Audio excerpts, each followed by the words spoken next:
So today I'm going to be going over a virtual poster presentation of the Twist Antibody Optimization Platform. This is a new platform that we've developed here at Twist Biopharma, which is a part of Twist Bioscience, that creates higher affinity antibody variants that follow the natural human repertoire. My name is Tom Yuan. I'm one of the scientists here in the antibody engineering team here. And let's start off with the abstract. So in the abstract, what we've basically presented here is an alternate method of introducing mutagenesis and creating new antibody libraries that is not based off of NNK or NNS or TRIM randomization. And what we're doing differently here is that because Twist Bioscience can print exact DNA sequences, which will translate to the exact protein sequence that you want, we're able to completely remove a lot of the unwanted residues and lower the risk of downstream manufacturing liabilities. What we've also developed here at Twist is something that we call the Twist Antibody Optimization Platform. So this is a customly designed algorithm that explores the CDR mutation space, both from the reference sequence, which is your parent antibody sequence, as well as the closest human germline. And I'll get into a little bit later what we mean exactly by that. So the overall idea of this is that we're taking only naturally occurring CDR sequences from CDR L1, L2, and L3, and CDR H1 and H2 by looking at an NGS-derived human database sequence from 12 human donors. On top of this, we're also doing single amino acid scans of CDRH3, and these are combined into the final library. So what this means is that every single sequence that we put into, whether it's from CDRH1 and H2 or CDRL1 through 3, is that they are fully human. And for the mutagenesis that we're introducing in CDRH3, it's a combination of a single amino acid scan of H3, but also we're also comparing it to an additional database of full human sequences, what we call the hyperimmune database. By combining this with Twist silicon-based DNA synthesis, it allows us to rapidly and precisely synthesize these antibody libraries and completely remove any non-functional sequence strings, remove amino acid liabilities, and also avoid existing commercial CDR spaces. These libraries, by definition, they have a lower risk of immunogenicity for drug discovery pipelines because you're putting the exact sequence strings and you're avoiding many of these liabilities. So they don't even exist in the library to begin with. So any sequences you do pull out, you're not going to see them in the final output. As a proof of concept, we applied the Twist Antibody Optimization Platform to optimize a low-affinity antibody to human PD-1. This specific antibody started off with a KD of roughly 350 nanomolar. We generated this antibody library and put them into a phage display scFv format and panned for binding to the soluble PD-1 protein across several different conditions.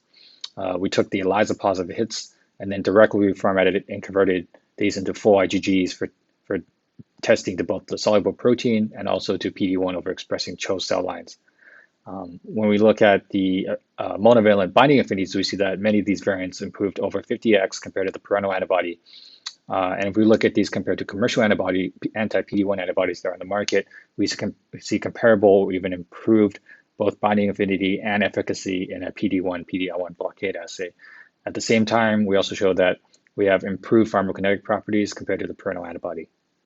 One additional benefit of the Twist Antibody Optimization Platform is that the algorithm will humanize and optimize your antibody at the same time so that your input antibody or parental antibody sequence does not have to be a human antibody. So the algorithm will take the reference or input sequence and then look for the closest human germline. And the closest human germline serves as the framework in which we actually put the antibody library into. The library itself is constructed as a CDR shuffled library, such that when we generate the different CDR lists, the different CDR mutations, the component CDR regions are shuffled amongst each other.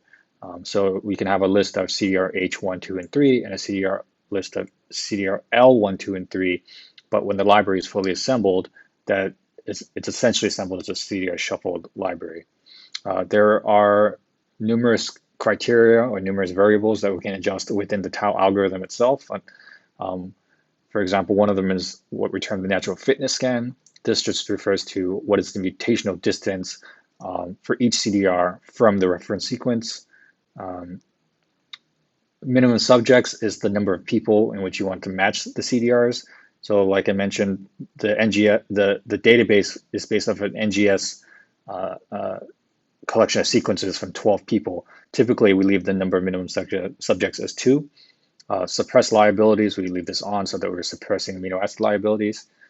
Explore germline is the same as the natural fitness scan, except we're looking at a mutational distance from the germline and not from the reference input. Amino acid scan, do we want to include amino acids, certain charge and feature scans? Typically, we leave this on. And also, we can introduce custom CDRs that we can force to include. So if you have a list of CDRs that you want to include, we can do that as well. Conversely, if there's a list of specific CDRs in which you want to remove or exclude, we can also do that as well. And performance H3 scan, this is when we're introducing a single amino acid scan for CDR-H3. Typically, we leave this in as well. So when we generate these libraries, we're leveraging Twist DNA synthesis capabilities for generating precise antibody libraries. If you're using a more traditional method of introducing immunogenesis, such as NNS or NNK codons, you don't have control over the amino acid distribution. You don't have control over the introduction of stop codons or unwanted residues, such as cysteine. And you also don't have control over the lack of out-of-frame mutations. If you use the trim method of constructing the immunogenesis libraries, it is a little bit improved, but you still don't have the ability to remove certain dipeptide motifs, and you don't have the ability to either include or exclude certain sequence motifs or match the natural CDR repertoire. So at Twist, when you can order these as oligo pools, but what the biopharma vertical is doing here is that we're taking the ability to exactly print the DNA that we want to construct the exact antibody libraries that we want. So typically, we'll take these antibody libraries and express them as phage display in either scFv, Fab, or VHH formats. Typically, when we actually have these phage expressed, we subject them to panning on either soluble targets, such as PD-1 in this case. We also use them against cell-based targets as well for either GPCRs or ion channel targets, for example. So in this presentation, I will be going over some of the results from our anti-PD-1 pannings. So the antibody generation itself, like I mentioned, it's an algorithm in which you input your antibody sequence into the software that we've developed. From the CDR outputs, we order the oligo pools and the template DNA, and we construct the phage library. And then we will also NGS verify the antibody library itself, and then start screening campaigns or panning campaigns for the target. So for PD-1, we went with a bead-based selection. So we took a C-terminally biotinylated PD-1 antigen and we bound it to streptavidin-encoded magnetic beads. The bead-based selection we went with because it provides more of a comparable solution-based panning method instead of, say, immobilized to a plastic plate. What we'll typically do is we'll subject let the phage library bind to the PD-1 antigen that's in turn bound to the streptavidin-encoded magnetic beads, and we'll do increased wash cycles through the panning rounds. And each panning round is essentially you're taking the phage output and then you're rescuing or amplifying that output, so that the idea is that with each subsequent round of selection, you're enriching for antibody sequences that actually bind to PD-1. So if we look at some of the NGS data from the panning round outputs, what we'll see is that, so in the initial round 1, we're going with a relatively low number of washes, a very non-stringent washing. So this means that you're removing some antibodies, but you're still, the overall diversity of your antibody library will still be very high. And you'll see this in the NGS data. So if you look at the clonal accumulation for round one, the first 1,000 clones for round one only constitute less than 1% of the entire library. But as you're going through each round of panning and you're rescuing and you're enriching this library for PD-1 binders, from round two, the first 1,000 unique antibody sequence constitute roughly 10% of the full library, or the full output for round two. And round three, once again, the first 1,000 unique sequences constitute about, say, 20-ish percent. And then if you look at round four, the first 1,000 unique sequences account for about 45% of the output. By the time you get to round five, the first 1,000 unique sequences constitute the vast majority of the output library. So you can clearly tell that the total diversity of your library is decreasing as you go on. And ideally, you want to be enriching for productive PD-1 binders. We also panned for PD-1 in several different conditions, and then looked at the NGS data to determine how the different antibody sequence were enriching. So, for example, in condition one, we're using a base amount of antigen and including a round one bead depletion with the streptavidin-coated beads. And another condition, we used 4 times the amount of antigen, but we did not include any streptavidin bead depletion in at least the first round. And what we see is that the optimization library based off this PD-1 antibody was actually fairly robust in that we're getting the same amount of enrichment no matter, even though we're tweaking the conditions slightly. So what this means is that this clone right here, the sequence on the very far right and the very top, is highly enriched in condition one, but also highly enriched in condition two. And we see a very nice correlation where the sequences that are being enriched well or poorly in condition one are also being enriched well or poorly in condition two. So this is just showing that the antibody library is fairly robust, and you can have slightly varying conditions or in the hands of different operators, and you'll enrich for the same productive clones. Another really key factor in our workflow here is that because we're at Twist Bioscience, we can utilize and leverage Twist Clonal gene synthesis platform to fully reformat and produce IgGs for testing and characterization, so that we're not testing on the phage level, we're not testing, say, antibody fragments expressed in bacteria, but we're actually testing full IgGs expressed in HEC293 or CHIL cell lines. In this case, we're expressing all of our anti-PD-1 antibodies that were initially identified by ELISA as full IgG1. And we use the Cartera LSA platform as a high throughput method to characterize the binding affinity for our antibodies. And what you can tell here is if you look at all the traces, all the sensograms for binding to PD-1, is that the initial parental antibody has a very fast on rate, but has a very fast off rate as well. And then there are several antibody candidates that have fast on rates and a much slower off rate. So we can just look at and just tell visually that the binding affinity has already been improved compared to the wild type or parental anti-PD-1 antibody here as well. So starting from the parental anti-PD-1 antibody that had a decent on rate, but a extremely fast off rate with a binding affinity of roughly 350 nanomolar, we've increased the monovalent binding affinity by about 72x to 4.5 nanomolar. So we retain this fast on rate, but the off rate is quite slowed by quite a bit.